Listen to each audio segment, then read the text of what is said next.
অন্তর্বর্তীকালীন সরকারের ডাক টেলিযোগাযোগ ও তথ্য প্রযুক্তি উপদেষ্টা নাহিদ ইসলাম বলেছেন, যারা সাধারণ ছাত্র ও জনসাধারণকে নির্মমভাবে গুলি করে হত্যা করেছে তাদের প্রত্যেককেই আইনের আওতায় এনে কঠোর শাস্তি দেয়া হবে।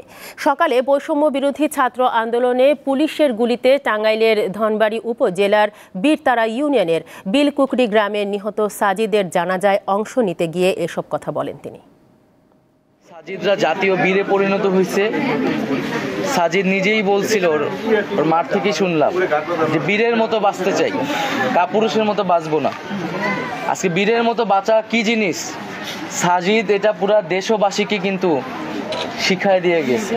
আজকে তাদের বিচার অবশ্যই আমরা বিচার করব, সেই বিচার করার জন্য কিন্তু আমরা এই নতুন বাংলাদেশ আমরা অর্জন করছি। এই খুনিদের বিচার অবশ্যই করা হবে এই বাংলার মাটিতে, এবং অবশ্যই তাদেরকে আমরা কঠোরতম শাস্তির আওতায় আনব।